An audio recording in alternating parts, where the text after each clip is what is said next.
તો બનાસકાંઠાના ધાનેરા પાલિકામાં વહીવટદારનું શાસન ચાલી રહ્યું છે, ત્યારે સરકારની યોજનાનો સીધો લાભ આપવા સેવા સેતુ કાર્યક્રમનું આયોજન પણ કરવામાં આવ્યું છે, પરંતુ વહીવટદારની ઢીલી નીતિના કારણે પાલિકાએ સેવા સેતુ કાર્યક્રમનો પ્રચાર પ્રસાર ન કરતા તમામ ટેબલો અરજદાર વગર ખાલી જોવા મળ્યા।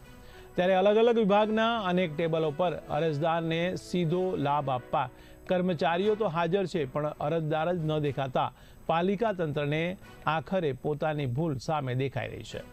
તો સરકારી યોજનાનો લાભ સીધો અરજદારને ન મળે તો કર્મચારીઓને સમય બગડે અને સરકારના નાણાંનો પણ વ્યય થાય છે। ત્યારે પાલિકાએ પ્રચાર પ્રસારમાં કરેલી ભૂલ આજે હાજર તમામ લોકોને ઉડીને આંખે વળગી છે, છતાં પણ વહીવટદાર દ્વારા સબ સલામતની વાત ઉપર મક્કમતા જોવા મળી હતી। ત્યારે સવાલ એ પણ ઊભો થયો છે કે સેવા સેતુના દ્રશ્યો સાચા કે વહીવટદારના દાવાઓ સાચા।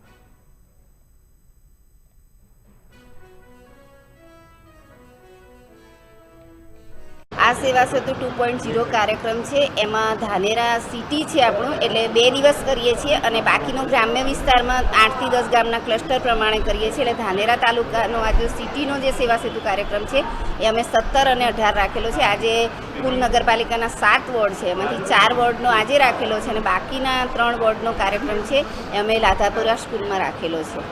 કઈ રીતે જાણ કરવામાં આવે લોકોને કે લોકો સેવા સેતુ કાર્યક્રમમાં આવે? એટલે અમારા સંકલનના ગ્રુપમાં અમે તમામ ઓફિસરોને જાણ કરીએ છીએ અને નગરપાલિકા દ્વારા રિક્ષા ફેરવીને જાણ કરવામાં આવેલી છે લોકોને।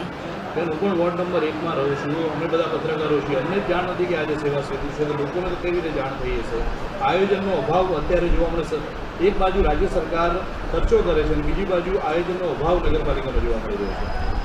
ના ભાઈ, અમે પૂરતો પ્રયાસ કરેલો છે અને સાંજ સુધી બેસીને જેટલી પબ્લિક આપશે અને અમે સેવાનો લાભ આપવાનો પૂરતો પ્રયત્ન કરીશું। જ્યારે ડોક્યુમેન્ટ માટે દરેક જગ્યા પર લાઈનો લાગતી હોય છે, પરંતુ સેવા સેતુમાં એકલ લોકલ અરજદારો જ અત્યારે બેન જોવા મળી રહ્યા છે। આમાં શું કે આયોજનનો અભાવ કહી શકાય?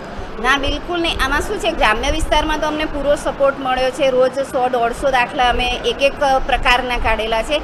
કદાચ અહીંયા સિટીમાં એવું બની શકે કે લોકોને મામલતદાર ઓફિસમાં રોજ આવીને કામ થતું હોય, એટલે સિટીના સેવા સેતુમાં કદાચ પબ્લિકનો તમને અભાવ જોવા મળ્યો હશે। બાકી અહીંયા સેમ, એટલે મતલબ સિટીમાં જ છે, એટલે અહીંયા પણ એમને દાખલો મળી શકે, ઓફિસમાં પણ મળી શકે। બાકી અમને પૂરો સહકાર દરેક જગ્યાએ મળેલો જ છે અને લોકો આવે જ છે દાખલા અને એમની કામગીરી માટે, અને પૂરતી અમે સેવાનો લાભ આપવાનો પ્રયત્ન કરીએ જ છીએ। અમારો સ્ટાફ હાજર જ હોય છે સાંજે 4 વાગ્યા સુધી।